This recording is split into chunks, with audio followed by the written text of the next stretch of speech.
అయితే మనం గనక సిలువని ధ్యానం చేసుకున్నట్టయితే ఫస్ట్ సిన్ స్టార్ట్ అయింది ఎక్కడి నుంచి? పాపం అనేది చెట్టు నుంచి స్టార్ట్ అయింది. ఆ చెట్టులో ఉండే పండు తినటం మూలాన స్టార్ట్ అయింది. అందుకే దేవుడు ఒక చెట్టుని చూజ్ చేసుకున్నాడు. క్రాస్‌గా చేసుకొని చనిపోవడానికి.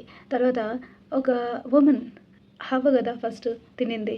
మరి ఆదాముకి కూడా ఇచ్చింది. అందుకనే దేవుడు ఒక వుమన్‌ని కూడా చూజ్ చేసుకున్నాడు. హ్మ్. మరి పాపాన్ని తొలగించడానికి ఫరెవర్.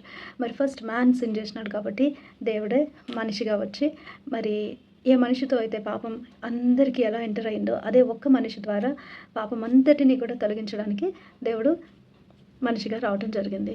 ఇంకా ప్రాణము వాళ్ళని దేవుడు ఫస్ట్ చేసినప్పుడు ఆదాంని హవ్వని వాళ్ళకి ఎటర్నల్ లైఫ్ ఉన్నింది. అంటే ఎటర్నిటీలోనే వాళ్ళు ఉన్నారు యాక్చువల్లీ. అందుకనేసే కదా మరి ట్రీ ఆఫ్ లైఫ్ నుంచి గానీ అంటే జీవ వృక్ష ఫలమును గానీ తింటే వాళ్ళు నిరంతరము ఇంకా పాపంలోనే బ్రతికిపోతారేమో అనేసి వాళ్ళని పంపించేసింది. అదే ఆ లైఫ్‌ని ఏ లైఫ్ అయితే వాళ్ళు కోల్పోయినారో ఇటర్నల్ లైఫ్, ఆ లైఫ్‌ని మళ్ళీ తిరిగి ఇవ్వడానికి ఇటర్నల్ లైఫ్ యేసుప్రభు శిలువ యాగం అనేది జరిగింది. అయితే ఈ ఇక్కడ ఫుల్‌ఫిల్లింగ్ ద పాస్ ఓవర్ అంటే దేవుడు ఒక సిస్టమ్ అనేది పెట్టినప్పుడు దేవుడు ఏం చూపించినాడు? త్రూ ద టెంపుల్ ఒక డెమాన్‌స్ట్రేషన్ ఇచ్చినాడు. అంటే టెంపుల్ అంటే ఆహ్, మనం చర్చ్ అని చెప్పుకోవచ్చు. జూయిష్ టెంపుల్ ఏదైతే దేవుడు స్టార్ట్ చేసినాడో మోషేకి చెప్పి టాబర్నాకల్ గుడారము, తర్వాత టెంపుల్ గుడి. మరి ఏదైతే దేవుడు ఆలయాన్ని కట్టించి ఆలయం డెమాన్‌స్ట్రేషన్ ఇచ్చాడో దాంట్లో హోలీ ఆఫ్ హోలీస్ అనేసి ఒక ప్లేస్ ఉంటుంది. అంటే అతి పరిశుద్ధమైన స్థలము. అది దేవుని రాజ్యము లేదా దేవుని సింహాసనం ఉండే చోట అని చెప్పి దేవుడు మరి ఈ మందసం పెట్టిని అంటే ఇక్కడ నేనుంటాను అనేటటువంటి మందసం పెట్టిని కూడా చూపించాడు. ఎలాగైతే ఎహెచ్‌కేల్‌లో గ్రంథంలో గానీ ఎలాగైతే మరి ప్రకటన గ్రంథంలో డిస్క్రిప్షన్ అనేది ఉంటుందో అంటే దేవుడు సింహాసనంలో ఎలా కూర్చొనుంటాడు, మరి అక్కడ కేరూబులు ఎలా ఉంటారో అని అందుకే దేవుడు కేరూబుల్ని కూడా చూపించాడు. ఆర్క్ ఆఫ్ ద కోవెనెంట్ దగ్గర చెరూబిమ్స్ ఉండేటట్టు. అలాగే మరి ఆ కర్టెన్ ఏదైతే దేవుడు చేయించాడో వెయిల్ దానికి కూడా ఒక సిగ్నిఫికెన్స్ ఉంది. అది 3 కలర్స్‌తో చేయబడి ఉంటుంది. ఒకటి బ్లూ, ఒకటి మరి స్కార్లెట్ అంటే రెడ్, ఒకటి మరి పర్పుల్ అంటే 3 కూడా డిఫరెంట్ డైస్ ఆ ఒక పర్టిక్యులర్ రీజియన్‌కి చెందినటువంటి డైస్ అయితేనేమి మరి ఆ కలర్స్‌కి కూడా సిగ్నిఫికెన్స్ ఉంది. బ్లూ అనంటే హెవెన్ ఇట్ సిగ్నిఫైస్ హెవెన్. అయితే purple royalty, king, authority and then red sacrifice blood. So ఆ మూడిటిని కూడా సిగ్నిఫై చేస్తుంది. Gold is for God. So ఎవరు ఆ రాజు? దేవుడు. ఎవరు సాక్రిఫైస్ చేసేది? దేవుడు. ఎవరు హెవెన్‌లో ఉండేది? దేవుడు. సో ఈ కలర్స్ ద్వారా కూడా దేవుడు మరి ఆయన ఒక ప్రణాళికని గానీ, ఆయన చేయబోయే పనిని గానీ ఆయన సిగ్నిఫై చేసి ఉండటం మనం చూస్తాం. సరే ఇప్పుడు యేసుప్రభు చనిపోయినప్పుడు pass over feast. Pass over అంటే ఏంటి అనంటే మోషే టైంలో ఈ 10 తెగుళ్ళొచ్చినప్పుడు మరి లాస్ట్ తెగులు ఫస్ట్ బార్న్ సన్ అంతా చనిపోతారు అనేసి చెప్పినప్పుడు ఫరోకి మరి కఠినమైన హృదయం ఉంటుంది. అప్పుడు మరి నువ్వు కానీ పంపించకపోతే ఫస్ట్ బార్న్ అంతా చనిపోతారంట మనసు మార్చుకో అంటే లేదు అన్నప్పుడు దేవుడు ఏంజెల్ ఆఫ్ డెత్‌ని పంపిస్తాడు. వాళ్ళందరికీ ఏం చెప్తాడంటే లాంబ్స్ బ్లడ్‌ని కలెక్ట్ చేసుకొని అందరి డోర్స్ పైన మరి మార్కింగ్ పెట్టాలి. ఎవరెవరి డోర్ పైన ఆ మార్క్ అనేది ఉంటుందో మరి డెత్ అక్కడి నుంచి వెళ్ళిపోతుంది అని. అంటే pass over. Death will pass over. That is what is the pass over feast. అయితే అంటే పస్కా పండుగ తెలుగులో బైబిల్‌లో మెన్షన్ చేయబడినట్టు. ఈ పస్కా పండుగ రోజు ఏం జరుగుతుంది అనేసంటే ఇది ఎవ్రీ ఇయర్ బిగినింగ్ అనే చెప్పుకోవచ్చు. ద సీజన్ ఆఫ్ నిస్సాన్ లేదా ఎండ్ అని చెప్పుకోవచ్చు.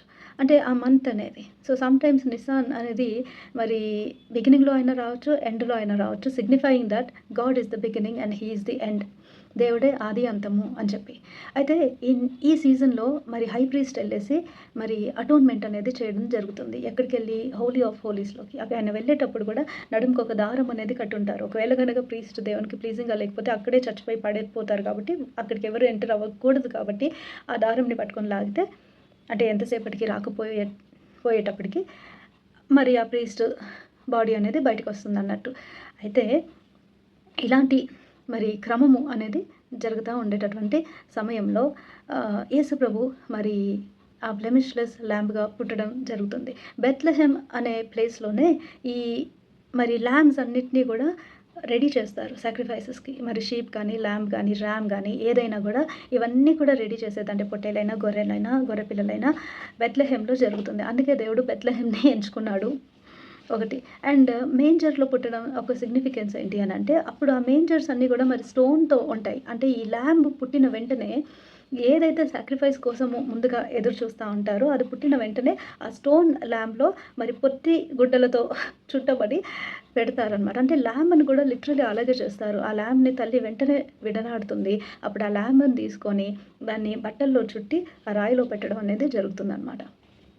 అప్పుడు దాన్ని సాక్రిఫైస్ కోసం రైజ్ చేయడం జరుగుతుంది. సో, యేసుప్రభు పుట్టుక కూడా ఆయన ఒక ఎందుకొచ్చాడు అన్న పర్పస్‌ని సిగ్నిఫై చేసేటటువంటి విధంగా ఉంటుంది. ఇంకపోతే మరి మర్, ఫ్రాంకిన్సెన్స్ అండ్ గోల్డ్, బంగారము, సాంబ్రాణి, బోలము. మరి వీటి సిగ్నిఫికెన్స్ ఏంటి అనంటే, బంగారము అంటే రాజులకి గుర్తు. మరి సాంబ్రాణి అనేది ప్రీస్ట్ అంటే ఆ ఇన్సెన్స్ బర్న్ అయితా ఉంటుంది కదా! మంచి సువాసన. మరి అది ప్రేయర్స్ అని గానీ లేదా మరి సాక్రిఫైస్ అని గానీ ప్రీస్ట్‌లీహుడ్‌కి గుర్తు. తర్వాత మర్ అనంటే బోలము. దేనికి సిగ్నిఫై అంటే మర్ అనేది లేదా బోలం అనేది అది ఒక బిట్టర్ హర్బ్. అంటే మరి చేదు మెంతి ఆకులాగా మరి చేదు కలిగినటువంటి ఒక సబ్స్టెన్స్. మరి ఇది దేనికి గుర్తు అనంటే డెత్‌కి గుర్తు. అది చేదు, ఇంకా అది మెడిసినల్. అది కాకుండా అది డెత్ ప్యూరిఫికేషన్ కోసం, అంటే చనిపోయిన తర్వాత యూజ్ చేయబడేది. అయితే ఆశ్చర్యం కదా! మనకి చనిపోయిన తర్వాత యూజ్ చేయబడేది ఎందుకు తెచ్చిస్తారు? యేసుప్రభు పుట్టినప్పుడు. అది ఆలోచించాలి. అయితే ఇవంతా తెచ్చిందెవరు? వైజ్ మెన్ అన్నారు అందుకే. సో, ఇదంతా చనిపోయిన తర్వాత యూజ్ చేసేటటువంటి ఒక మెటీరియల్ మరి ఎందుకు తెచ్చారు అనేటటువంటిది కూడా తగినటువంటి విషయము. అయితే ఈ వైజ్ మెన్ ఎక్కడి నుంచొచ్చారు అనంటే ఫ్రమ్ ద ఈస్ట్. ఈస్ట్ అనంటే ఇజ్రాయెల్‌కి ఈస్ట్‌లో ఏముంది? United Arab Emirates, UAE, Ethiopia, Dubai ఇవన్నీ, Saudi, where these are famous for gold. ఇంకా Persia, frankincense, Iran, Babylon, myrrh. So, అంటే ఈ బంగారు సాంబ్రాణి బోలం అనేది ఈ Persia, Babylon and Arab Emirates, Arab countries నుంచి వచ్చేటటువంటి సబ్స్టెన్సెస్. అంటే మనము చైనా, ఇండియా అని అనుకోవడానికి లేదు. ఎందుకనంటే మరి వీళ్ళంతా కూడా స్టార్స్‌ని చదివేటటువంటి జ్ఞానులు. స్టార్స్‌ని ఎవరు చదివారు? ఆ స్టార్స్‌ని చదవటం ఎక్కడి నుంచి వచ్చింది అనంటే దానియేలు దగ్గర నుంచి. దానియేలు దగ్గర నుంచి ఎలా?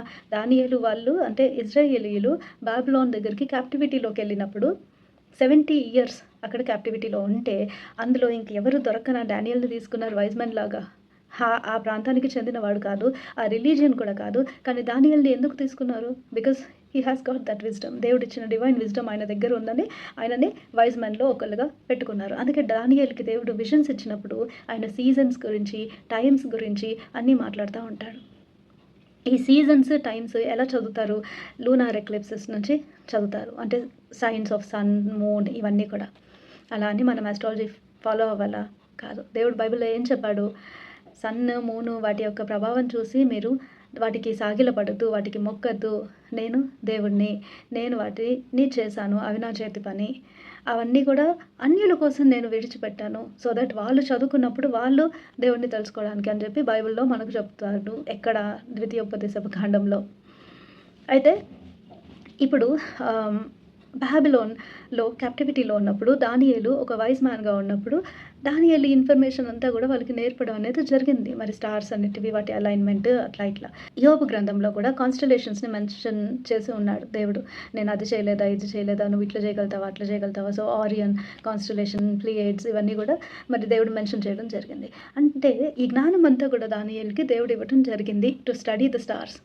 కాబట్టి ఈ స్టడీ అనేది కొంత పక్క ప్రాంతాల్లోకెళ్ళి వేరే వాళ్ళకి కూడా తెలియటం అనేది జరిగింది. అందుకనేసే యేసుప్రభు పుట్టినప్పుడు ఆ పక్కన ఉండే అంటే ఇజ్రాయేల్‌కి ఈస్ట్ సైడ్ ఉండేటటువంటి కంట్రీస్ నుంచి మరి బంగారము, సాంబ్రాణి, బోలము తీసుకొని రావటం జరిగింది. సో, అది కూడా ఒక జ్ఞానముతో, అంటే ఈ బోలం అనేది చనిపోయిన వాళ్ళకి కదా వాడతారు అని కాకుండా మరి ఆ బిడ్డ ఒక సిగ్నిఫికెన్స్ ఏంటి? దేవాది దేవుడు పుట్టాడు, ఎందుకు పుట్టాడు అనేటటువంటి ఒక ఆనర్‌తో వాళ్ళు తీసుకురావడం అనేది జరుగుతుంది. అది ఒక ప్రొఫెసీ అండ్ ఫుల్‌ఫిల్‌మెంట్.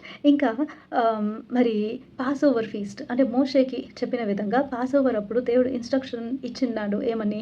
అంటే వాళ్ళు పులియని రొట్టెలో తినాలి అని. అంటే ఏంటి? చపాతీ.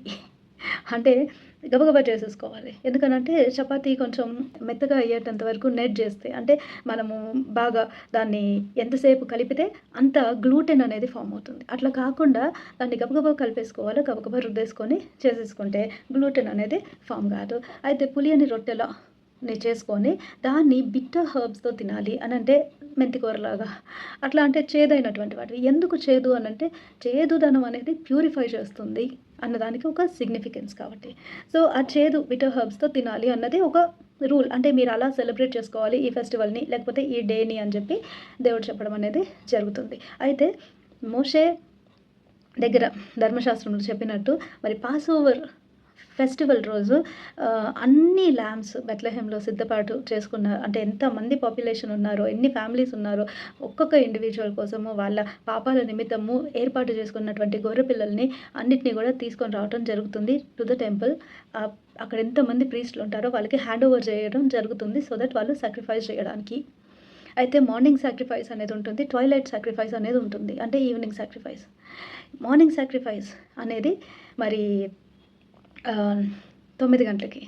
ఆ 9 గంటలకే మార్కు సువార్తలో మెన్షన్ చేసిన ప్రకారము యేసుప్రభు యొక్క సిలువ అంటే ఆయనను సిలువకేసి ఆ సిలువను నిలబెట్టడం జరుగుతుంది. తర్వాత మధ్యాహ్నం కల్లా మొత్తం చీకటి అయిపోతుంది. చీకటి అయిపోయింది అని అంటే సన్ కూడా వెలుగివ్వలేదు. మరి మూన్ కూడా లేదు. మొత్తం చీకటి అయిపోయింది. And it is a lunar eclipse on that day. ఆ రోజు ఒక మరి చంద్రగ్రహణం ఉండేటటువంటి రోజు. చంద్రుడికి ఉన్నటువంటి సిగ్నిఫికెన్స్ ఏంటి అనంటే చంద్రుడు ఎప్పుడైతే అంటే ఒక న్యూ మూన్ అంటే మూన్ కనపడని రోజుని అంటే అమావాస్యని న్యూ మూన్ అంటారు. అందుకే చాలా కల్చర్స్‌లో గానీ ఎక్కడైనా గానీ ఆస్పీషియస్ అమావాస్య అంటారు. ఆస్పీషియస్ న్యూ మూన్ అంటే it signifies new day, new year అన్నట్టు న్యూనెస్ అని. అయితే ఎవ్రీ టైమ్ న్యూ మూన్ వచ్చిన రోజే న్యూ మంత్ యాక్చువల్లీ. సో, ఆ న్యూ మూన్ వచ్చిన తర్వాత 15 డేస్‌కి ఫుల్ మూన్ వస్తుంది. అటు 15 డేస్‌కి మళ్ళీ న్యూ మూన్ రావటం జరుగుతుంది. సో, ఈ సైకిల్ అనేది 28 నుంచి 29, 30 అంటే ఎగ్జాక్ట్‌లీ 30 డేస్‌కి మరి 29 ఆర్ 30 డేస్‌కి ఈ న్యూ మూన్ రావడం జరుగుతుంది. అలా మనకు 12 మంత్స్ అండ్ ఫ్యూ డేస్ తర్వాత వెంటనే మళ్ళీ న్యూ మూన్ రావడం కూడా జరుగుతుంది. సో, అందుకనేసే first month and last month becomes Nisan Jewish క్యాలెండర్‌లో. అంటే పాసోవర్ టైం. అయితే ఈ యేసు ప్రభువుని మరి సిలువలో పెట్టిన తర్వాత మరి మధ్యాహ్నానికంతా చీకటి కమ్ముతుంది. మరి లూనార్ ఎక్లిప్స్ అది ఆ టైం.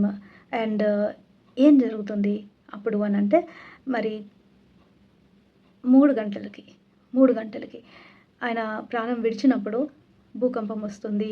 బండలన్నీ పగిలిపోతాయి. ఇవన్నీ కూడా జరుగుతాయి. పెద్ద మరి వర్షం కూడా కురుస్తుంది. స్టార్మ్ లాగా వస్తుంది. టెంపుల్ వెయిల్ అనేది చినిగిపోవడం జరుగుతుంది. మరి ఈ 3 గంటలకి it is twilight sacrifice. It is evening sacrifice. So he became that sacrifice for all mankind. అది. ఇంకా పోతే టెంపుల్ వెయిల్ అనేది చినిగిపోతుంది. ఈ టెంపుల్ వెయిల్ ఒక సిగ్నిఫికెన్స్ ఏంటి అనంటే అది 3 కలర్స్‌తో చేయబడి ఉంటుంది. Signifying that blue colour is for heaven, మరి red colour is for sacrifice and purple is for kingliness, authority. Gold is for God, that God is the king who became the sacrifice and he is the God of heavens అని దేవుడు signify చేస్తున్నాడు. అయితే ఇది మరి 30 feet long అంటే ఒక 3 అంతస్తుల building లాగా అంత హైట్. ఇంకా వెడల్పులో 60 feet వెడల్పు. దాన్ని జరపాలంటే 300 మంది ప్రీస్టులు కావాలి. దాన్ని ముట్టుకొని జరపాలంటే కూడా అంత హెవీ అండ్ 4 inches థిక్. అంటే ఇట్లా సన్న ఫ్యాబ్రిక్ ఇట్లా మనం చింపితే చినిగిపోయేదానికి అట్లా కాదు. 4 inches థిక్ ఫ్యాబ్రిక్. దాన్ని ఎట్టి పరిస్థితుల్లో కూడా చింపడానికి వీలు పడదు. ఎందుకంటే ఇట్ ఈస్ వోవెన్ అంటే అల్లిక అదంతా కూడా. కాబట్టి మనం ఇలా చింపితే చినిగిపోయేటట్టు ఉండవు ఫ్యాబ్రిక్స్. అయితే ఆ టెంపుల్ వెయిల్ చినగడం అనేది దేనికి అంటే ఇప్పుడు దేవుడికి మనుషులకి కంప్లీట్ డైరెక్ట్ యాక్సెస్ ఉంది. ఏదైతే కోల్పోయిన వ్యక్తిగత సంబంధం ఉందో అది దేవుడు మళ్ళీ తిరిగి ఇచ్చేశాడు అనే దానికి సిగ్నిఫికెన్స్. అండ్ ఆ వెయిల్ అనేది చినగటము వల్ల అందరికీ ఆశ్చర్యం ఏంటి అనంటే దేవుడే దీన్ని చేసుంటాడు. అంటే ఇదేంటి ఇంత స్ట్రేంజ్‌గా ఈ వెయిల్ ఏంటి చినిగిపోవడం అని. సో అట్లాంటి సిగ్నిఫికెన్స్ ఉండేటటువంటి వెయిల్ అది. అయితే ఇవన్నిటిని మనం పెట్టుకొని ఇంకా రెజరక్షన్ అప్పుడు ఆయన వదిలిపెట్టిన ప్రూఫ్ ష్రౌడ్ ఆఫ్ ట్యూరిన్ గానీ, సుడేరియం కానీ అంటే ఫేస్ క్లాత్ ఇదంతటిలో same blood group, same markings, same patterns ఇవన్నీ గూడా ఉండటము మరి అది కూడా ఒక ఆశ్చర్యమైనటువంటి విషయం. ఇంకా గూడా మైండ్ బ్లోయింగ్‌గా ఉండేటటువంటి విషయం. ఇంకా గూడా రీసెర్చ్ ఎడతెగకుండా చేసేటటువంటి విషయం. దేనికి? ఇది తప్పని ప్రూవ్ చేయడానికి. కానీ దేవుడు ఆయన సిగ్నేచర్స్‌ని ప్రతి చోట వదిలిపెట్టేసున్నాడు. ప్రతి రిలీజియన్‌లో వదిలిపెట్టాడు. ప్రతి స్క్రిప్చర్‌లో వదిలిపెట్టాడు. He has signed it. So whenever, wherever మనుషులు సైన్స్ అని పోయినా దేవుడిని కనుక్కుంటారు. మనుషులు రిలీజియన్ అని పోయినా గూడా దేవుడిని కనుక్కుంటారు. మనుషులు ఏం చేసినా, ఎటు పోయినా గూడా దేవుడు తన ఆనవాళ్ళని అలా వదిలిపెట్టేశాడు. అంత డీటెయిల్స్ దేవుడిచ్చాడు. బైబిల్ చదివితే ఫస్ట్ నుంచి లాస్ట్ దాకా everything is prophecy about the lord. Everything is prophecy that points out towards a creator. God became man and everything is for this day అని మనకు అర్థమవుతుంది. Everything is for this day when God became the sacrifice for the sins of all man kind.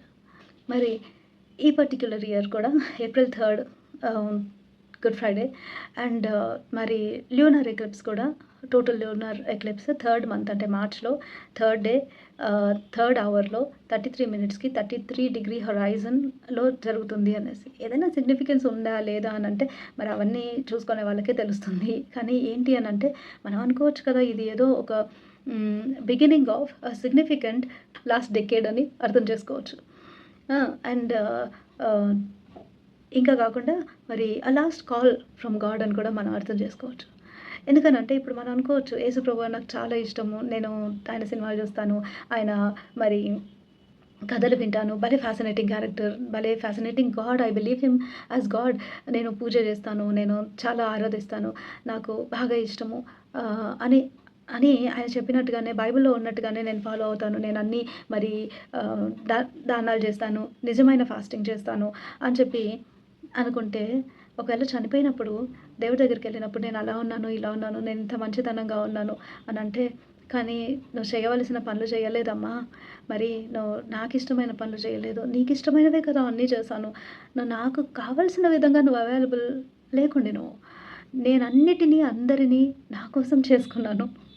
ఎందుకంటే వాక్యంలో ఉంటుంది God made everything for himself. అన్నిటినీ దేవుడు ఆయన కోసం చేసుకున్నాడు. కాబట్టి మనము మనకిష్టమైనవి చేసి అది దేవుడికి ఇష్టమైనది అని అనుకుంటే మనల్ని మనం మోసపుచ్చుకుంటా ఉన్నాం. కాబట్టి మనం దేవుని దగ్గరికి వెళ్ళినప్పుడు దేవా నీకు ఎలా కావాలో అలా వాడుకో అని అడగాలి. అది దేవుని చిత్తం. మనకు తెలిసినా మనకు తెలియకపోయినా అదే దేవుని చిత్తం. దేవా నీకెట్లా కావాలో నన్ను అలా ఉపయోగించుకో, నీకెట్లా కావాలో నన్ను అలా వాడుకో అని మనం దేవుణ్ణి అడగాలి. అట్లా లేకుండా ఒకవేళ కనుక మనము దేవా మరి నేను ఇలా చేశాను, అలా చేశాను, అన్నీ ఇంత పెద్ద అకౌంట్ ఇచ్చినా కానీ నువ్వు చేయవలసిన పని నువ్వు చేయలేదే, ఇది కరెక్టా తప్పా అని అంటే మన ఆన్సర్ ఏంది? తప్పే. తప్పే అంతే. అప్పుడు ఆ కారణం చేత మనం హెవెన్‌కి పోలేదు అని అంటే అదెంత బాధాకరం.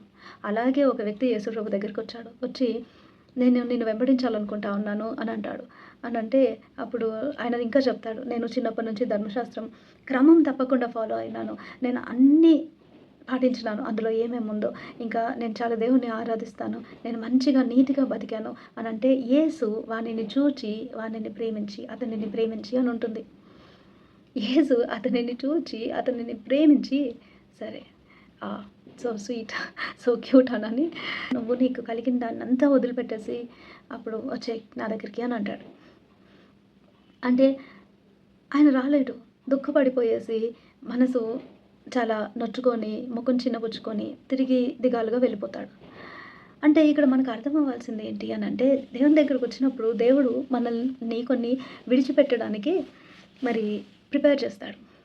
ద థింగ్స్ వేర్ మేబీ మన హృదయం దానిపైన ఉందేమో, అది దేవునికి అక్కర్లేదేమో, అందుకే దేవుడు వాటిని విడిచిపెట్టడానికి మనల్ని ప్రిపేర్ చేయడానికి పిలుస్తాడు. అప్పుడు మన రెస్పాన్స్ ఎలా ఉంటుంది? అదే దేవుడు ఎప్పుడైనా కూడా మనల్ని వాడుకోవడానికి పిలిచినప్పుడు అది డిస్కంఫర్ట్‌గానే ఉంటుంది. అది డిస్కంఫర్ట్‌గా లేదు, నాకు చాలా హాయిగానే ఉంది అంటే దేవుడు అట్లెందుకు వాడుకుంటాడు? మనకేం లేకపోతే మనం వేరే వాళ్ళకి ఏం చేస్తాము? మనం సంపన్నులుగా ఉంటేనే కదా వేరే వాళ్ళకి మనం ఏదైనా చేయగలిగేదంటే అట్లా కాదు. హ్యుమానిటీని చూపడానికి యేసుప్రభు పుట్టి బ్రతికిందంతా కూడా హ్యుమానిటీ అంటే ఏంటని చూపడానికి. హ్యుమానిటీ అంటే ఏంటి? మానవ ధర్మం అంటే ఏంటి? మానవ ధర్మం అంటే ఏంటి? వేరే మనిషికి మనం ఏం చేస్తామో, ఎలా చూస్తామో వేరే వాళ్ళని అదే మానవ ధర్మం. హ్యుమానిటీ. ఆ హ్యుమానిటీని మేల్కొల్పడానికి, చూపడానికే యేసుప్రభు వచ్చింది. మనుషులుగా చేశాడు. హ్యూమన్స్‌గా బ్రతికి దేవునితో సహవాసం కలిగి ఉండడానికి. అంతేగాని దేవుళ్ళయిపోవాలనో, లేకపోతే ట్రాన్స్‌ఫర్మేషన్ అయ్యి ఇంకేదో అయిపోవాలనో, ఏంజెల్స్ అయిపోవాలనో, ఇంకేదో సూపర్ పవర్స్ తెచ్చేసుకోవాలనో కాదు. మనిషిగా ఉండి, తగ్గుదలతో ఉండి, దేవునితో సహవాసం కలిగి, దేవుని ప్రేమను ఇతరుల పట్ల చూపించడానికి దేవుడు మనల్ని క్రియేట్ చేసినాడు. అట్లా కాదని చెప్పేసి మనం మన ఇష్టానుసారంగా ఉంటే అట్లా కుదరదు. అందుకనేసే దేవుడు he calls us and that is very difficult. చాలా కష్టం, చాలా కష్టం. మనము మన కంఫర్ట్ జోన్ వదిలి ఏదైనా చేయాలంటే, ఇది నేను అనుకోలేదే, నేనెవరు ప్రభా, ఈ టైంలో నేనేంటి ప్రభా, నేనెందుకు ప్రభా, అట్లాంటి క్వశ్చన్స్ మనకొస్తాయి. అట్లా కాదు. He is a sovereign God. మనం ఉన్న చోట దేవుడు మనల్ని పెట్టి, మనం ఎంతసేపు దేవుడి దగ్గర కూర్చాడుతానే ఉంటే, అట్లా నాకు అది కావాలి, నాకు ఇది కావాలి, నాకు ఇట్లొద్దు, నాకు అట్లా కావాలా, ఇట్లా కావాలంటే అంటారు కదా, life is to be lived to the fullest. ఇంకేంటది, we live only once, we die only once, ఇవన్నీ. సో ఎంజాయ్ లైఫ్ అది కాదు. We are not born to enjoy life, we are born to serve others, we are born to show humanity to other people. We are always born and for others. Our life is for others. Our life ultimately is for God. ఎందుకంటే వాక్యంలో ఉంటుంది కదా, he created everything and every one for himself. ఆయన కోసం ఆయన చేసుకున్నాడని. So మన job ఏంటి, ఆయనను ఆనర్ చేయాలంటే మనం ఆయనకి ఇష్టమైనట్టు నువ్వు ఎందుకోసం చేసుకున్నావో అందుకోసం వాడుకో ప్రభా అని దేవునికి చెప్పాలా. మన లైఫ్ మనది కాదు కాబట్టి పొరపాటున కూడా నా లైఫ్ నాది, నా లైఫ్ నా సక్సెస్, నా ఇది అనుకున్నామంటే చాలా పొరపాటు చేస్తున్నాం అక్కడ. అట్లా సో మన వెంటనే మన రెస్పాన్స్ ఏమై ఉండాలి, దేవుని దగ్గరికి వెళ్ళి, దేవా నువ్వు నీకెట్లా కావాలో నన్ను అట్లా పెట్టుకో, నీకెట్లా కావాలో అట్లా నడిపించుకొని మనం దేవుణ్ణి అడిగే వారంగా ఉండాలి. యేసు ప్రభు సిలువలో కూడా అదే చేసింది. సిలువ కంటే ముందు అదే చేసింది. ఆయన ట్రెమెండస్ ప్రెషర్లో ఉన్నప్పుడు ఆయన కంఫర్ట్లో లేడు, చాలా డిస్కంఫర్ట్లో ఉన్నాడు. ఆయన చెమట కూడా రక్తంగా మారేటంత స్ట్రెస్లో ఉన్నాడు. ఆ సమయంలో ఏంజెల్స్ వచ్చి మినిస్టర్ చేసినారు. అట్లనే మనకు కూడా ఏంజెల్స్ వచ్చి మినిస్టర్ చేస్తారు. మనం కూడా దేవదూతల్ని పిలుచుకోవాలని కాదు. అట్లంటే ఏంటి అని అంటే, మరి ఏంజెల్స్ వచ్చి ఆయనకు చేస్తారు. బట్ మనకి ఏంజెల్స్ అవసరం లేదు, ఎవరు అవసరం లేదు. He is the wonderful councillor, almighty God. అంత ఆల్మైటీ గాడ్, వండర్ఫుల్ కౌన్సిలర్ మన లోపల ఉండి, మనతో ఉండి, మనల్ని గైడ్ చేసి నడిపిస్తాడు. మనకు ఆలోచన చెప్పి, బుద్ధి మాటలు చెప్పి మనల్ని నడిపిస్తాడు. మనం వెళ్ళవలసిన త్రోవలో మనల్ని నడిపిస్తాడు. మనల్ని ఎంపవర్ చేస్తాడు, స్ట్రెంగ్తన్ చేస్తాడు, బలపరుస్తాడు. అది మనం తెలుసుకోవాల్సిన విషయం. అయితే యేసు ప్రభు దేవుడి దగ్గరికి వెళ్ళి ఏం ప్రేయర్ చేశాడు? దేవా నా వల్ల కావట్లేదు, నీ చిత్తం అయితే ఈ కప్ అంటే take away this cup from మీ, అంటే ఈ గిన్నెను నా వద్ద నుంచి తొలగించంటే, ఏం గిన్నె అంటే cup of God's fury, cup of God's wrath. అదే ప్రకటన గ్రంథంలో ఉంటుంది. దేవుడు మరి ఆయన యొక్క కోపంనంతా కూడా ఒక గిన్నెలో ప్రిజర్వ్ చేస్తాడు, ఆ గిన్నె లాస్ట్లో పోస్తాడు అని చెప్పి. మరి అలాంటి కప్ ఆఫ్ ఫ్యూరీని, కప్ ఆఫ్ రాత్ని దేవుడు మరి యేసు ప్రభు పైన చూపాలి అన్నప్పుడు ఆయన వల్ల కావడం లేదు. అందుకు ఈ గిన్నెని నా వద్ద నుంచి తొలగించు, ఇంత కఠినమైన పనిష్మెంట్ నేను భరించలేకపోతున్నా, అయినా నా ఇష్టం కాదు, నీ ఇష్టమే జరగని. You are free to pray to God. ఏదైనా అడగచ్చు, ఏదైనా ప్రేయర్ చేయొచ్చు. కానీ దేవుని దగ్గరికి వెళ్ళి, దేవా నీకు నేను ఎలా ఉండాలని కోరుకుంటున్నావో అలాగ నువ్వు నన్ను వాడుకో, అలాగ నువ్వు ఎవరి కోసం వాడుకోవాలనుకుంటున్నావో, ఏ పరిస్థితులు మళ్ళా అంటే ఏ పరిస్థితులలో నువ్వు నన్ను వాడుకోవాలనుకుంటున్నావు వాడుకొని. దేవునితో సహవాసం ఉన్నప్పటికీ కూడా చాలా కాలం దేవుడు ఏది చెప్పకపోయినా ఆల్ ఆఫ్ ఎ సడన్ కొన్ని టాస్క్ ఇచ్చి పిలుస్తూ ఉంటాడు. యోనాలాగా. యోనా ప్రాఫిటే, కానీ సడన్గా పిలిచి నువ్వు నిన్నవేకి వెళ్ళాలి యోనా అంటే, ప్రభా ఏంది ప్రభా అక్కడికి వెళ్ళేది, వాళ్ళంతా ఎట్లాంటి మనుషులు, చంపేస్తారు నన్ను అని దేవుడికి చెప్తాడు. అయినా లేదు నువ్వు పో అని చెప్తే ఏం చేస్తాడు? వెళ్ళి దేవుడికి కనిపించదా? ఎంత సిల్లీ కదా. అదేం పెద్ద మిస్టేకో లేకపోతే కన్నింగ్గా ప్లాన్ వేసాడు అనే దానికి లేదు. ఇట్ ఈస్ వెరీ సిల్లీ అది. ఎందుకంటే దేవుడు అన్నీ చూస్తూ ఉంటాడు, దేవుడికి అన్నీ తెలుసు. అయితే యోనా ఏం చేశాడు? వెళ్ళేసి తార్షీష్కి వెళ్ళే బోట్ ఎక్కుతాడు. వెరీ సిల్లీ థింగ్ కదా, చాలా సిల్లీ థింగ్. అయితే దేవుడు ఏం చేశాడు? తుఫాన్ ఇచ్చాడు. తుఫాన్ దేవుడే ఇస్తాడు. అందుకే అందరూ ప్రేయర్ చేస్తారు. అన్యులు కూడా వాళ్ళ దేవుళ్ళకి ప్రేయర్ చేస్తారు. ఎవరు రా ఇది, ఎవరి వల్ల రా ఇది, ఏదో జరిగింది, ఏదో తేడా కొడుతుందని. అప్పుడు ఏం చేస్తాడు? సరే సరే సరే ఎత్తేసేయండి నన్ను అని. అలాగే అబ్రహాము కూడా నువ్వు రా అంటే వస్తాడు, మళ్ళీ సారా కిడ్నాప్ అవుతుంది. అయ్యో! ఏంది ఇట్లా జరిగింది? అంటే ఆల్ ఆఫ్ ఎ సడెన్ కానీ దేవుడు ప్రతి చోట తను తాను ప్రత్యక్షపరుచుకొని వస్తా ఉంటాడు. తర్వాత ఇస్సాకు పుట్టినాక కూడా నాకు బలి అంటే ఏందిది? అయితే బలివ్వడానికి కూడా సిద్ధమయ్యి ఒబీడియన్స్‌లో వెళ్ళినప్పుడు అప్పుడు దేవుడు తన క్యారెక్టర్‌ని పరిచయం చేసుకుంటాడు. ఏమని? నేనున్నాను అని నువ్వు నన్ను వెంబడించావు విశ్వాసంలో. నేను ఎలాంటి వాడినో తెలుసా? నాకు చైల్డ్ సాక్రిఫైసెసే ఇష్టం లేదు. నువ్వు ఎలా రెస్పాండ్ అవుతావో చూడాలని చేశాను. అదిగో there is a ram for sacrifice. నీ బిడ్డ కాదు సాక్రిఫైస్ అవ్వబోయేది. నా బిడ్డ అని దేవుడు తను పరిచయం చేసుకోవడం, తన గుణాతిశయాల్ని పరిచయం చేసుకోవడం జరుగుతుంది. If God calls you today, దేవుడితో నీకు వ్యక్తిగత సంబంధం ఉంటే దేవుడు తాను నీకు పరిచయం చేసుకుంటాడు. తన గుణాతిశయాల్ని నీకు పరిచయం చేసుకుంటాడు. అప్పుడే కదా మనం ఇంకా బాగా అర్థం చేసుకునేది. అప్పుడు ఏ టైంలో అయితే అందరూ కూడా ఫస్ట్ బార్న్ చిల్డ్రన్‌ని తీసుకొని పోయేసి మరి విగ్రహాల ముందర పెట్టి, రాళ్ళ ముందర పెట్టి, మరి ఎవరికి వాళ్ళు దేవుడు. అబ్రహాం దేవుడు అని ఎందుకు పేరు? ఆ కాలంలో ప్రతి ఒక్కరికి నాకో రాయి ఉంటే అంటే నేను ఏదైనా అది రాయే కాదు మరి ఒక వాటర్ బాటిలే కానీ లేకపోతే ఎనీథింగ్ అది ఏదైనా కూడా ఒక సబ్స్టెన్స్‌ని ఒక మెటీరియల్‌ని తీసుకొని ఇదే దేవుడు అంటే అది నా దేవుడు అంతే. అంతే. సో, అట్లా ఇది వాళ్ళ దేవుడు, ఇది వాళ్ళ దేవుడు, ఇది వీళ్ళ దేవుడు. ఆ రకంగా ఎవరికి వాళ్ళ పర్సనల్ గాడ్స్. బికాజ్ మనిషి హృదయానికి everybody wants to be close to God. Everybody wants to be devotional. అయితే ఈ సమయం అంతటిలో కూడా అబ్రహాము అన్ని గాడ్స్‌ని ఈ దేవుడికి మొక్కుకుంటే నాకు బిడ్డలు పెట్టారు. ఇదిగో నువ్వు కూడా మొక్కుకుంటే పుడతారులే నీకు కూడా. ఎన్ని గాడ్స్‌ని ట్రై చేసి ఉండొచ్చు. కానీ ఒక్క స్వరము నేను నీకు ఇస్తాను పిల్లల్ని. నేను చెప్పింది చెయ్యి. అయితే ఒబీడియన్స్‌లో నడుచుకున్నాడు. అప్పుడు దేవుడు ఏం చెప్పాడు? You think I want sacrifices. I am not a God like that. వేరే దేవుళ్ళు లేరు. మీరు అనుకునే దేవుళ్ళకి మీరు సాక్రిఫైస్ చేసుకుంటున్నారే అలాంటి నేచరే కాదు నాది. నేను దేవుడిని. నాది అలాంటి నేచర్ కాదు.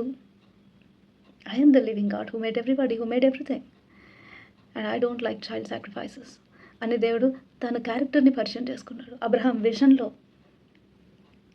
ఇది మీరు ట్రెస్పాస్ చేస్తే ఇలాంటి గతి పడుతుంది. కానీ నా బిడ్డలు అంటే ట్రెస్పాస్ చేస్తే నాకే అంటే ఇలాంటి గతి పడుతుంది అనేసి ఆయన కళ ద్వారా మరి దాంట్లో నుంచి దాని గుండా వెళ్ళినట్టుగా మనం చూస్తాం. మరి అబ్రహాంకి ఒక విజన్ వస్తుంది, ఒక కళ. దేవుడు చెప్తాడు ప్రతి యానిమల్‌ని ఇట్లా హాఫ్‌గా డివైడ్ చేసి మరి పెట్టు అని చెప్పి. అన్ని యానిమల్స్‌ని హాఫ్‌గా డివైడ్ చేసి పెట్టిన తర్వాత మరి బర్డ్స్‌ని కూడా అలాగే అంటే బర్డ్స్‌ని హాఫ్‌గా కట్ చేయకపోయినా బర్డ్స్‌ని కూడా పెడతాడు. అలా అన్నిటిని పెట్టిన తర్వాత మీరు కనుక ట్రెస్పాస్ చేస్తే ఏం జరుగుతుందో తెలుసా అని ఒక అగ్గి వచ్చి దాని మధ్యలో అంతా రక్తం అడుగైపోయి ఉంటే ఆ రక్తం గుండా ఆ అగ్గి వెళ్ళటం అనేది జరుగుతుంది. So that the lord had paid అంటే ఏంటి? దేవుడే దిగి వచ్చి నేనే బలియాగం అవుతాను అని చూపించాడు. ఎవరికి? అబ్రహాంకి. Genesis chapter 15. సో మరి ఇలాగ తన క్యారెక్టర్‌ని దేవుడు పరిచయం చేసుకోవడం జరుగుతుంది. When you walk closely with God. అది ఎందుకు అవసరమా మనకి అనంటే అలా అవసరం ఉంటేనే కదా మనం ఎట్లా దేవుని స్వరూపం ధరించుకునే స్వరూపం అంటే తన గుణాతిశయాల్ని మనం ఎట్లా ఎగ్జిబిట్ చేయగలుగుతాము. మన మనసు ఎలా చలిస్తుంది. ఇప్పుడు ఒక మనిషి లేదా కొంతమంది మనుషులు ఊరికే ట్రబుల్ చేస్తా అంటే వాళ్ళు డిజర్వే చేయరు గుడ్ ట్రీట్మెంట్‌కి అని అనిపిస్తుంది హ్యూమన్లీగా మనకి. మనం డివైన్ నేచర్ ఎలా చూపెడతాం? దేవుని నేచర్ ఇలా కాబట్టి మనం కూడా అలాగే ఉండాలంటే దేవా అలా నా వల్ల ఎట్లయితుంది దేవా, నువ్వంటే దేవుడివి నేనంటే మనిషిని అని మనం చెప్తాం. అందుకే దేవుడు మనిషిగా వచ్చాడు. నేను దేవుని పొజిషన్‌లో ఉండి నేను కంపాషన్ చూపిస్తే నువ్వు ఇలాగే కదా అంటావు. నువ్వంటే దేవుడు కాబట్టి నీకు సాధ్యం. నేను మనిషిని నాకెలా సాధ్యం అని. అందుకే మనిషిగా వచ్చి చూపించాడు ఆ కంపాషన్. సో దట్ నీకు కూడా సాధ్యమవుతుంది. Forgive, love, show compassion, be humble అని. ఒక మహానుభావుడు, ఒక మహా వ్యక్తి లేకపోతే మంచి గుణాతిశయాలు ఉండేవాడు, చాలా తగ్గుదల కలిగిన వ్యక్తి, చాలా ఎల్డర్లీ పర్సన్ అనుకుందాం. అమ్మ, మీరు అని సంబోధించి మాట్లాడతారు అనుకుందాం. చాలా మర్యాద ఇచ్చి. అలాంటి వాళ్ళ ముందర నిల్చున్నప్పుడు వాళ్ళు మాట్లాడే విధానం కానీ, వాళ్ళు ట్రీట్ చేసే విధానము మనల్ని చాలా చిన్నతనంగా ఫీల్ అయ్యేటట్టు చేస్తుంది. నార్మల్‌గా మనుషులే కదా! అలాగా దేవుని గుణాతిశయాల ముందర మనం ఎలా ఉన్నాము? దేవుడికి అలాంటి తగ్గుదల కావాల. మనం ఏదో పెద్ద మనం పుట్టాము, మన లైఫ్, మన అచీవ్‌మెంట్, మన అది, మన ఇది అట్లా కాదు. Our life is always for others. అందుకే ఒకవేళ దేవుడు మంచి వ్యక్తులు అని చనిపోతారే, వాళ్ళు ఒకవేళ వెళ్ళినప్పుడు దేవా నేను నీకు ఇష్టమైనవే కదా చేశాను. నీకు ఇష్టమైనటువంటి ఫాస్టింగే. నేను పోయి అన్నదానాలు చేసిన. నేను పోయి ఆర్ఫనేజ్‌కి పోయి వాళ్ళకేం కావాలో చూసాను. అది ఇది. దేవుడు నాకు నీ అవసరం వేరే దగ్గర ఉండిందమ్మా. నీ అవసరం నాకు కావాల్సుండింది. కానీ నువ్వు అవైలబుల్‌గా ఉండినావా నాకు అనంటే మన జవాబేంటి? నా కోసం చేసుకున్నానమ్మా మిమ్మల్ని.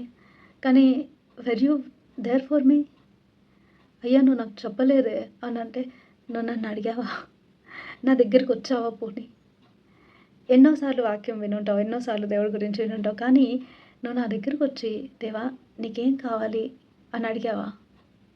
నేను పిలుపుని చాలా విధాలుగా ఇచ్చున్నాను. కానీ నువ్వు నీ అపోహలో ఉండిపోయినావు. నువ్వు నాకిష్టమైనవి చేస్తున్నావు అనుకోని అనంటే అప్పుడు మన రెస్పాన్స్ ఏంటి?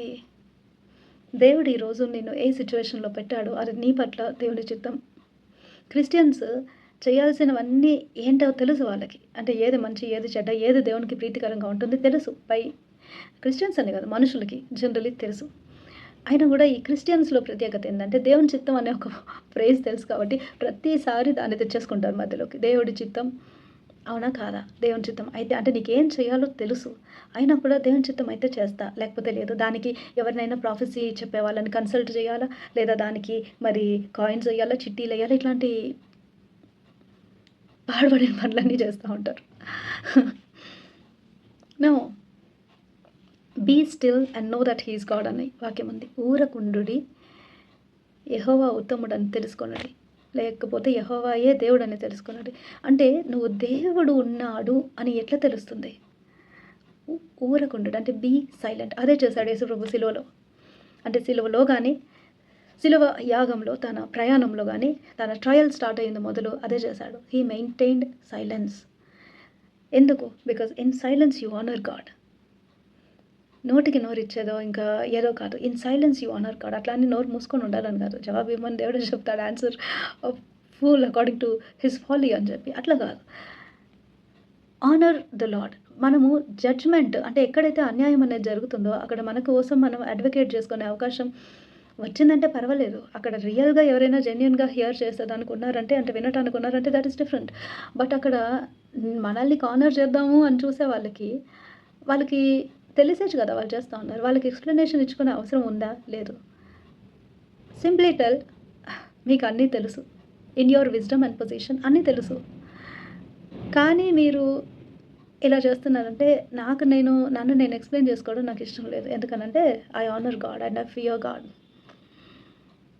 సో, నేను గనక నా కోసం నాకు నేనే సపోర్ట్ చేసుకొని మళ్ళీ మీ దగ్గర ఎక్స్‌ప్లెయిన్ చేస్తున్నాను. నోయింగ్ ఎవ్రీథింగ్, అండర్‌స్టాండింగ్ ఎవ్రీథింగ్ అంటే I will be dishonouring the Lord. నేను దేవుడి కోసం చేసినట్టు చేసిన నా పని. మీరు చేసేది మీరు చేశారు. God has seen everything. And that's all. Walk away from that place. అది honour God with your silence. Honour God. దేవుడు గట్టిగా ఇస్తాడు. దిగి వచ్చి కాదు, లోపల నుంచి ఇస్తాడు. అదే కాన్షియస్. దేవుడు పెట్టిన జీవాత్మ అలా ఉంటుంది. మనం కూడా తప్పు చేసినప్పుడు గట్టిగా ఒకటిస్తాడు. లోపల నుంచే ఇస్తాడు. అన్నిటికన్నా దేవునికి భయపడేటటువంటి విషయం ఏంటంటే the eyes of the Lord are in every place beholding the good and evil ఉంటుంది. అంటే ఆయన కన్నులంట ప్రతి చోట ఉన్నాయంట. అబ్బా అనిపిస్తుంది. ఒకవేళ అది కూడా భయం పుట్టించలేదంటే ఆయన జీవాత్మే మన లోపల ఉంది. కాబట్టి లోపల అంతరంగంలో, హృదయంలో అంతరంగంలో ఏం జరుగుతుందో కూడా దేవుడికి తెలుసు. తలంపు పుట్టకముందే దేవుడికి తెలుసు. అట్లాంటప్పుడు మన ప్రార్థన ఏమై ఉండాలి? దేవా నా తలంపులు రాకముందే నీకు అన్నీ తెలుసు కదా! నీకు ఆయాసకరమైన తలంపులు నాకు ఇవ్వద్దు అని మన ప్రార్థన అయి ఉండాలి. అది మన తగ్గుదల అయి ఉండాలి. అలాగా సిలువలో దేవుడు first word he spoke to the father. Father forgive them for they know not what they do. తండ్రి వీరిని క్షమించుము. వీరేమి చేయుచున్నారో వీరికి తెలియదు కనుక వీరిని క్షమించుము అని చెప్పి ఫస్ట్ మాట తండ్రితో పలికాడు. లాస్ట్ మాట తండ్రి నా ఆత్మను నీ చేతికి అప్పజెప్పుకుంటున్నానని లాస్ట్ మాట కూడా తండ్రితోనే మాట్లాడాడు. మధ్యలో మాట కూడా తండ్రితోనే మాట్లాడాడు. ఏలి ఏలి లామా సబక్తాని, నా దేవ నా చేయి ఎందుకు విడిచావు అని. మళ్ళీ సెకండ్ మాట ఇంకా సిక్స్త్ మాట అందరితో పలికాడు. నేడు నీవు నాతో కూడా పరదైసులో ఉండువు. అంటే దేవుణ్ణి చూసి దేవుని వద్దకు వచ్చిన వాళ్ళకి there is hope of eternity అనేది మరి ఆ మారు మనసు కనుక పొందినట్లయితే లేదా దేవుని వద్దకు వచ్చినట్లయితే నిత్య జీవం ఉంటుంది అని నిత్య జీవాన్ని గురించి ఒక అష్యూరెన్స్ అనేది దేవుడు ఇవ్వటం జరిగింది. And at the same time నిత్య జీవం కలగడానికి ఏదైతే దేవుడు ప్రక్రియ చేయాలో అదంతా నేను ఫుల్ఫిల్ చేసిన అని అది కూడా చెప్తున్నాడు. 6th వర్డ్గా ఇట్ ఈస్ అకంప్లిష్డ్, సమాప్తమాయను, నేను చేసేసాను. నిత్య జీవం అందించడానికి ఏదైతే చేయాలో అది నేను సమాప్తం చేశాను. This is for everybody. 3rd word and 5th word, అమ్మ ఇదిగో నీ కుమారుడు, కుమారుడు ఇదిగో నీ తల్లి అని మరి వాళ్ళకి అప్పగింతలు చేసినట్టుగా మనం చూస్తున్నాం. Responsibility, word of responsibility and word of longing. Closest పీపుల్కి అమ్మ కానీ తను మరి తనకి క్లోజ్ ఫ్రెండ్ కానీ అంటే జాన్ డిసైపుల్ కానీ మరి వీళ్ళకి యేసు ప్రభువు ఏం చెప్తున్నాడు, ఒకరికొకరు అప్పచెప్పాడు. అక్కడికి హ్యూమన్లీగా ఆయన రెస్పాన్సిబిలిటీ అయిపోయింది. తర్వాత మధ్యలో మాటగా తండ్రితో మాట్లాడాడు, నా దేవా నా చెయ్యి ఎందుకు విడిచావని. 5th వర్డ్ ఐ థర్స్ట్ అన్నాడు. ఐ థర్స్ట్ అని ఎవరికి చెప్తున్నాడు? ఆయనను అంత హింసపెట్టి ముఖం కూడా తుడిచేటటువంటి అవకాశం ఇవ్వలేదు మరి వెరోనిక అనే ఆమెకి. అయినా కూడా ఆయన ఆ క్లాత్ పైన ఆయన ఇంప్రెషన్ అనేది పడి ఉంటుంది ఆయన ఫేస్. అయితే ఇట్లాంటి పరిస్థితిలో నాకు దప్పికగా ఉందని ఎవరిని అడుగుతున్నాడు? అంటే ఎవరైనా నీళ్ళు తెచ్చిస్తారనే ఎక్స్పెక్టేషనా? కాదు. అంటే లేఖనాలు ఫుల్ఫిల్ అయ్యేదానికి అని ఉంటుంది కదా వాక్యంలో. అంటే స్క్రిప్చర్స్ ఫుల్ఫిల్ అవ్వాలనంటే ఏంటది? నేను థర్స్టీగా ఉన్నాను, నా నాలుకంతా ఎండిపోయింది అనేది. నాలుక ఎండిపోవటం అనేది హెల్కి గుర్తు. ఎందుకంటే హెల్లో there is absolute dryness. So అందుకే ఆయన అంటాడు I am the living water అని. అంటే ఈ dryness signifying that he is already beginning to experience punishment అని. అది కాకుండా ఐ థర్స్ట్ అని దేనికోసం చెప్తున్నాడంటే ఐ థర్స్ట్ ఫర్ సోల్స్ అని తను ఇష్టపడిన తనకి క్లోజ్ అయిన వాళ్ళతో చెప్తున్నాడు. Even for us that the Lord is thirsty for souls because he is the one who made us. ఆయన మనల్ని అందరినీ చేసుకున్నాడు కాబట్టి హీ ఈస్ థర్స్టీ.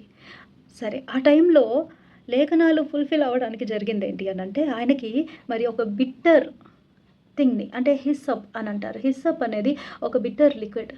అది ఒక ప్యూరిఫికేషన్ రిచువల్ లాగా వాడతారు. ఆ హిస్సప్ని మరి కాల్చినప్పుడు అది మరి దాంట్లో నుంచి వచ్చేటటువంటిది ప్యూరిఫై చేస్తుంది. It is for purification ritual. అప్పుడు పస్కా పండుగ కాబట్టి ఆ ప్యూరిఫికేషన్ రిచువల్ కోసం హిస్సప్ని వాళ్ళు ఉంచుకొని ఉంటారు. సో ఆయన అడిగినప్పుడు ఆ హిస్సోప్లో వాళ్ళు స్పాంజిని ముంచి ఆయన నోటికి తగిలించడం జరుగుతుంది. ఆయన తాగడు. అంటే ఆ హిస్సోపు దేనికి గుర్తు? For purification. అంటే ఇక్కడ దేవుడు చెయ్యి విడిచిపెట్టాడు, ఆ పాపాన్నంతా నా మీదికి నేను తీసేసుకున్నాను, కాబట్టి ఇప్పుడు మీరంతా కూడా ప్యూర్ అని దేవుడు చెప్తున్నాడు త్రూ హిస్ 5th వర్డ్. అది ఎవరు పరిశుద్ధులు, ఎవరు ప్యూర్? ఎవరైతే దేవునితో అసోసియేటెడ్గా ఉంటారో, closely related, they are called the saints. So మీరంతా కూడా ఇప్పుడు ప్యూర్ అని దేవుడు చెప్తున్నాడు. ఈ మాటలన్నీ చెప్పిన తర్వాత సమాప్తమాయను. So again first 4th and 7th word తండ్రితోనే మాట్లాడాడు. 2nd and 6th word to all the people. 3rd and 5th word to the ones to whom he is closely related to, closely associated with. What is the message to us? That he is thirsty for the souls. దానికి మనం ఏం చేయాలి? దేవుడికి ఏం కావాలో అది చేయాలి. మన ఇష్టం వచ్చినట్టు కాదు. మనం సంపన్నులుగా ఉంటే వేరే వాళ్ళకి ఏదైనా చేయొచ్చు, అట్లా కాదు. No, if God wants you to leave everything. మరి ఆ ధనవంతుడు వచ్చినట్టే నేను వెంబడిస్తా అని, దేవా నిన్ను వెంబడిస్తాను నా కంఫర్ట్ జోన్లో అంటే అట్లా కుదరదు. ఏ మనిషిని కానీ from the beginning of time దేవుడు ఎవరెవరిని పిలిచాడో వాళ్ళని ఎవరిని కూడా కంఫర్ట్ జోన్లో పిలవలేదు. దేవుడు ఎవరెవరిని పిలిచినాడో వాళ్ళందరికీ డిస్కంఫర్టే, ఇంక్లూడింగ్ మేరీ. పెళ్ళి కాకుండా ఎవరైనా ప్రెగ్నెంట్ అవుతారా ప్రభువా? ఇదా నీ చిత్తం? ఇదా పరిశుద్ధత? ఏంది ప్రభా, నేను ఎట్లాంటివి ఫేస్ చేస్తాను, ఎట్లాంటి మాటలు పడతా? ఆ మాటలు పోయినాయా? కనీసం యేసు ప్రభు తన మినిస్ట్రీని స్టార్ట్ చేసినప్పుడు కూడా ఆయన టీచ్ చేయడానికి వెళ్తే టెంపుల్ దగ్గరికి, అక్కడ వాళ్ళందరూ కూర్చొని ఉండి వాళ్ళు అంటారు, మరి యేసు ప్రభు వెళ్ళినప్పుడు ఇది ఇల్లిసిట్ చిల్డ్రన్ కూర్చొని జాగా కాదులే అని అంటారు, ఎగతాళి చేస్తారు. మరి యేసుప్రభు వాళ్ళ చెల్లెళ్ళు తమ్ముళ్ళు వీళ్ళంతా కూడా వస్తారు ఒక టైంలో. ఆయన మరి చిన్నపిల్లల్ని నా వద్దకు రానియండి ఇవన్నీ చెప్పే టైంలో, మీ ఫ్యామిలీ వచ్చింది యేసు, మీ మమ్మీ మీ తమ్ముళ్ళు చెల్లెళ్ళంతా వచ్చారు అని అంటే అప్పుడు నా తండ్రి చిత్తాన్ని చేసేవాళ్ళే మా అమ్మైనా, మా చెల్లెలైనా, తమ్ముళ్ళైనా, నాకెవరైనా అని చెప్తాడు. అంటే మరియకి ఏమైనా ఆ లేబుల్ పోయిందా? లేదు. కానీ మరియకి ఒక విషయం తెలుసు. నన్ను అందరూ ధన్యురాలు అంటారు అని చెప్పి. ఏంటి ఆమెకున్న ధన్యత? దేవాది దేవుడిని గర్భంలో మోసిన ధన్యత. అదే కదా ఆమె ధన్యత. అట్లా మనకు తెలియదు. దేవుడు మనల్ని పిలిస్తే అది ఎవరి కోసం దేవుడు వాడుకుంటాడు. అది ఎంతో ఇన్‌సిగ్నిఫికెంట్ కావచ్చు. కొన్నిసార్లు అసలు దానికి మరి అది ఇతరుల కోసము కూడా కావచ్చు, కాకపోవచ్చు. లేదా కేవలం దేవునితో సహవాసం కొరకే కావచ్చు. ఇతరులకు కాదు. నాకు నువ్వు కావాలి. కొన్నిసార్లు దేవుడు అంటే ఇట్స్ లైక్ అందరికీ జాబ్ ఇస్తాడేమో, అందరికీ పని ఇస్తాడు. అంటే నువ్వు అది చెయ్యి, నువ్వు ఇది చెయ్యి అని. లైక్ మనం కూడా మనం దగ్గరగా ఎవరిని ఉంచుకుంటాం? మన మనసు కలిగిన వాళ్ళనే ఉంచుకుంటాం. అంటే if you have any leadership role లేకపోతే పేరెంట్ అయినా కూడా సరే. ఉన్న పిల్లలందరిలో ఎవరు బాగా మన మనసుని కలిగి ఉంటారో వాళ్ళని మన దగ్గరగా ఉంచుకుంటాం. దగ్గరగా ఉంచుకొని అందరికీ అన్ని పనులు చెప్పి అన్నీ చేయడానికి వాళ్ళకి డిఫరెంట్ టాస్క్ ఇచ్చినా మనలాగా ఉండే వాళ్ళని మనం కూడా ఉంచుకుంటాం. ఎందుకు? మనం చేసేవన్నీ వాళ్ళు అబ్జర్వ్ చేసినప్పుడు మన ప్రెజెన్స్ లేకపోయినా కూడా దే విల్ క్యారీ ఫార్వర్డ్ అని. అలాగే దేవుడు కూడా తను ఏర్పాటు చేసుకున్న వాళ్ళని తన కోసము కొన్నిసార్లు తన దగ్గర ఉంచుకుంటాడు. నాకు నీతో సహవాసం కావాలి. నాకు కావాలి నువ్వు కూర్చో ఇక్కడ. కూర్చో. అందుకనే దావీదు అంటాడు కదా! తన శత్రువుల ఎదుట నీవు నాకు భోజనము సిద్ధపరిచెదవు అని. అంటే SIT at the table of the lord. ఇక్కడ కూర్చో. నేను నీకు చెప్పిస్తా.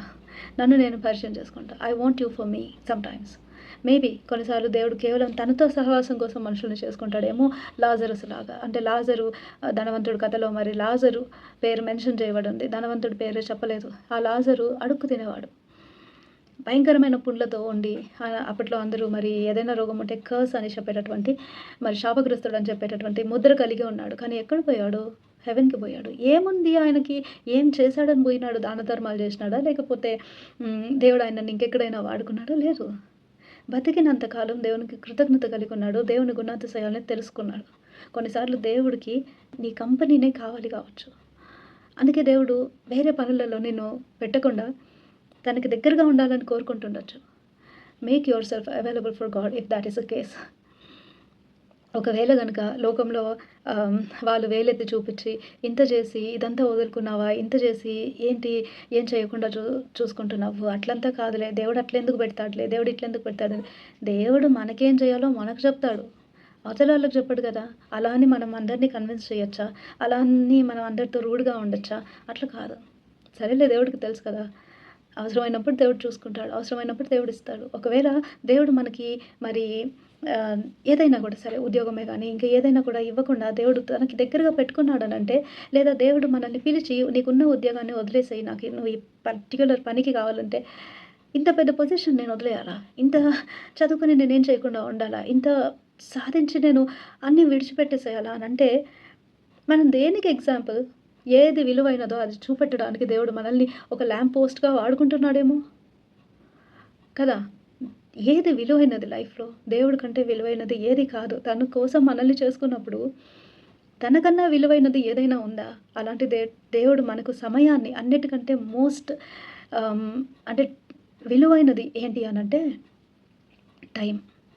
ఆ సమయాన్ని దేవుడు మనకిచ్చి తనతో గడపడానికి తనకి కావాల్సిన పనులు కావాల్సినట్టు చేయడానికి పెట్టుకున్నాడనంటే అది ఎంతో పెద్ద ధన్యత. అది వేరే వాళ్ళు అక్నాలెడ్జ్ చేయట్లేదు. వేరే వాళ్ళకి జవాబులు ఇచ్చుకోవాల్సి వస్తుందని మనం బాధపడాల్సిన అవసరం ఏం లేదు. Do the will of God. Yesu ప్రభులాగా. అదే మనం సిలువ ధ్యానంలో నేర్చుకుంటాం. సో ఇవన్నీ కూడా మనం చూస్తే అమేజింగ్ ఫ్యాక్ట్స్ లాగా అనిపిస్తాయి కదా! ఈ సిలువని గురించినటువంటివి. ఆది నుంచి అంతం వరకు దేవుడు అన్నీ కూడా ఫుల్‌ఫిల్ చేసేసి మరి ఆయన వెయిట్ చేస్తున్నాడంటే he is thirsty for the souls. కాబట్టి మన పని ఏమై ఉంది? దేవుని వద్దకు వెళ్ళి దేవా నేనొచ్చాను నీ దగ్గరికి. నన్ను ఎందు నిమిత్తం చేశావో నీకే తెలుసు. నన్ను నువ్వే వాడుకో. నీకు ఇష్టమైనట్టు. నేను మౌనంగా ఉంటాను. ఒకవేళ దేవుడు చిత్తం ఏంటి అని నీకు తెలియకపోతే ఏం చేయాలి? కామ్‌గా ఉండాలా? అప్పుడేం జరుగుతుంది? దేవుడికి ఏం కావాలో అదే జరుగుతుంది ఈవెంచువల్లీ. ఏదైనా ఏ హర్ట్ అయినా ఓకే. హర్ట్ కాకపోయినా ఓకే. సంతోషమైన, దుఃఖమైన anything whatever comes our way ఏంటిది అని మనకు అనిపించినా కూడా even then it is okay. Ultimately whatever the Lord wants that will happen. అంతే. Be still and know that he is God. ఇక దేవుని దగ్గరికి తగిన సమయంలో వెళ్ళటం మనకు చాలా ప్రాముఖ్యం. ఒకవేళ దేవుని గుణాతిశయాల్ని మనం దగ్గరగా తెలుసుకోలేదు అనంటే, అప్పుడు మనం దేవుని కోసం ఎండ్యూర్ అయ్యేటటువంటి పరిస్థితి ఉండదు. రానున్న కాలంలో ఏమేం జరుగుతాయో మనకు తెలీదు. కానీ మనం దేవుని కోసం నిలబడి, మనం దేవుడి కోసం మరి ఎండ్యూర్ అవ్వాలంటే, అంటే మనం శ్రమని ఏదైనా కూడా భరించుకోవాలి అనంటే, చావైనా బ్రతుకైనా నీకోసమే అనేటటువంటిది ఉండాలనంటే, ఆ రిలేషన్ ఉండాలి కదా! ఆ రిలేషన్ ఉండాలా? దేవుడికి తెలీదా? దేవుడికి తెలుసులే అట్లా కాదు. దేవుడు మనిషిగా ఏం చేశాడు? మనిషిగా ఎలా బ్రతికాడు? ఇవన్నీ కూడా ధ్యానం చేసుకోవాల్సినటువంటి సమయం. ఒకవేళ నేను ఫాస్టింగ్ ఉన్నాను, 40 రోజులు నేను ఫాస్టింగ్ ఉన్నాను అని అంటే, 40 రోజులు ఫాస్టింగ్ ఉండి ఏం చేసినావు? ఏం నేర్చుకున్నావు దేవుని వద్ద నుంచి? అంటే ఫాస్టింగ్ ఉంటే నాకు తలనొప్పి వచ్చింది, దేవుడు హీల్ చేశాడు. అదా సాక్ష్యము? లేకపోతే నాకు ప్రమోషన్ కావాలి, ప్రమోషన్ వచ్చింది. అదా సాక్ష్యం? సాక్ష్యం అంటే నీ వ్యక్తిగతంగా, నీ లోపల, నీ గుణాతిశయాలలో, అంటే ఫ్రూట్ ఆఫ్ హోలీ స్పిరిట్, ఆత్మఫలములో ఉన్నటువంటి ఆ 9 గుణాతిశయాలలో ఒక్క గుణాతిశయమైన పెంపొందిందా అన్నది ప్రశ్న. అదై ఉండాలి సాక్ష్యము. సాక్ష్యం ఇచ్చేటప్పుడు how did you improve as a person? Are నువ్వు దేవుని గురించి ఇంకేదైనా ఇన్సైట్ తెలుసుకున్నావా? దేవునితో వ్యక్తిగత సంబంధంలో ఉండి నువ్వేం తెలుసుకున్నావు? ఇది సాక్ష్యం. అలాంటి సాక్ష్యం నువ్వు ఇవ్వడానికి సిద్ధపడుతున్నావా? లేదు అనంటే, అంటే నేను అసలు క్షమించనే కూడదు అనుకున్నా, కానీ నేను క్షమించిన. ఎవరిని అంటే నువ్వు క్షమించినావు అనేది పెద్ద అది దేవుడికి తెలుసు. అంటే దాన్ని గొప్పలుగా కొంతమంది చెప్పుకుంటూ ఉంటారు కదా! అది దేవుడికి తెలుసు. నువ్వు క్షమించావు లేదు, ఎవరు తప్పు చేసినారు, ఎవరు క్షమిస్తున్నారు అది కూడా తెలుసు దేవుడికి. ఇంకా ప్రేమించడం. కరెక్ట్‌గా ప్రేమిస్తున్నావా? తగ్గించుకొని ఉండటం. బోగస్‌లో అన్నీ నేను నా కష్టంలో నేను బతుకుతున్నాను. నాకు నేనెవరికి ఇచ్చిపుచ్చుకునేదేం లేదు. బోగస్ కాదా? మళ్ళీ ఒకసారి రీప్లే ఒక లైఫ్‌ని ఒకసారి రీప్లే చేసుకొని, ఎవరి మరి గ్రేస్‌లో మనం బతుకుతున్నాము, మరి ఎవరిని అక్నాలెడ్జ్ చేస్తున్నాము, ఎవరిని అక్నాలెడ్జ్ చేయట్లేదు, ఎలా మాట్లాడుతున్నాం అనేది చూసుకోవాలి కదా! Are we being true? ఎక్కడైనా మన అహం అనేది అడ్డొస్తుందా? లేకపోతే దేవునికి కావాల్సినట్టు తగ్గించుకుంటూ ఉంటున్నామా? అవన్నీ కూడా మనం సరిచేసుకోవాలి. There is nothing wrong in going to God and repenting. అదే దేవుడు కాల్ ఏంటి అనంటే, రిపెంట్ అనంటే దేనికి? నేనేం తప్పు చేయలేదే, అది అహం. దేవా, నీకు కావాల్సిన విధంగా నేను ఎక్కడో ఒకవేళ ఉండలేదేమో, ఈ తలంపులు నీకు ఆయాసకరమైనవి నాకు రావద్దు అని నేను ప్రార్థన చెయ్యలేదే అని రిపెంట్ అవ్వచ్చుగా. ఎన్నో రీజన్స్ ఉంటాయి రిపెంట్ అవ్వడానికి. ప్రతి ఒక్కటి ఉంటుంది, ఒక్కొక్క కారణం. Go to God, repent whole heartedly. దేవా, ఒకవేళ ఆ విలువైన సమయాన్ని నేను వృధా చేసుకున్నానా? లేదంటే ఈరోజు దేవుడు మరి ఈ వీడియో మరి చూసే వాళ్ళకైనా ఎవరికైనా ఒకవేళ if this is God's call to you, if it sounds like that to you, first of all why don't you talk to God? Go talk to God. And వెయిటింగ్లో పర్వాలేదు, వెయిట్ చేయొచ్చు, బికాజ్ దేవుడు ఆయన. అలా అని దేవుడు కదా అనేసి చాలా టైం తీసుకుంటాడు, he doesn't have time for me అని కాదు. ఒకవేళ దేవుడు మౌనంగా ఉండి కొంచెం నీకు రెస్పాండ్ అవ్వడానికి డిలే చేస్తున్నాడనంటే నీ మనసుని టెస్ట్ చేస్తున్నాడేమో. దేవుని పైన ఆధారపడడం, దేవుని పైన వెయిట్ చేయడం అనేది చాలా చాలా ప్రామినెంట్, చాలా చాలా important. That needs to be kept in mind. అది. సో దిస్ గుడ్ ఫ్రైడే దేవుని గురించి, ఆయన చేసిన వాటి గురించి, మరి 9 గంటలకు ఆయన సిలువ ఎత్తినప్పుడు మార్నింగ్ సాక్రిఫైస్, ట్వైలైట్ సాక్రిఫైస్, ఆయన చనిపోయిన వేళ, ఆ తర్వాత ఆయన రక్తం కారి మందసం పెట్టి పైన పడి ఆ ప్రీస్ట్హుడ్ని, అంటే ఆయన పుట్టుకలో మరి ఫ్రాంకిన్సెన్స్ ప్రీస్ట్లీహుడ్కి నిదర్శనంగా ఏదైతే సిగ్నిఫై చేసి ఆయనకి గిఫ్ట్ ఉన్నిందో, ఆ రకంగా ఆయన ప్రీస్ట్హుడ్ని కూడా ఫుల్ఫిల్ చేయడం జరిగింది. ప్యూరిఫికేషన్ రిచువల్, ఆయన చనిపోతాడు అని ముందే మరి తెలిసి కారణ జన్ముడని ఆయనకి మరి అట్లాంటి గిఫ్ట్ ఇవ్వటం జరిగింది. సో ప్యూరిఫికేషన్ రిచువల్ కూడా చేయటం అనేది జరిగింది. All of these things God fulfilled everything and he is just thirsty for you and me. So మనం ఆలస్యం చేయకుండా దేవుడి దగ్గరికి వెళ్ళి, దేవా, నీకు ఇష్టమైనట్టు, నీకు ఎలా కావాలో అలా మేము మమ్మల్ని ఉంచు. ఏది విలువైంది? నీ రాజ్యము విలువైంది, నువ్వు విలువైన వాడివి. ఒకవేళ హెవెన్లోనే రివార్డ్స్ ఉంటాయి, ర్యాంక్స్ ఉంటాయి. ఈరోజు మనం దేవుణ్ణి ఎంతగా ఆరాధించి దేవునికి చేరువగా ఉండాలని మనం తప్పించిపోతున్నామో, అలాంటి రివార్డ్ దేవునికి చేరువగా ఉండడానికి మనకు హెవెన్లో ఉంటుందా? ఈరోజు మనకు దేవుడు మన ఆత్మగా తను అంత క్లోజ్గా ఉన్నాడు. మరి ఆ దినంలో ఆయన రాజ్యంలో మనం ఉన్నప్పుడు నిరంతరము ఆయన సముఖంలో మనం ఉండేటటువంటి పరిస్థితి ఉందా? అందుకే దేవుడు ఆల్వేస్ కష్ట సమయాలు వచ్చినప్పుడు అంటే think of the reward in heaven అని చెప్తా ఉంటాడు. హెవెన్‌లో రివార్డ్స్ మనకెందుకులే అని అనుకుంటాం గానీ, బట్ ఒకవేళ హెవెన్‌లో రివార్డ్సే ఉంటే, ఆ రివార్డ్స్ కోసం పోటీ పడమని కాదు అర్థం. కానీ సరేలే మనం మన రివార్డ్ దేవుడే కదా అనుకోవాలా. అలాంటి తగ్గుదలతో మనం నడుచుకోవాలి. Turn to God and talk to God. God bless you.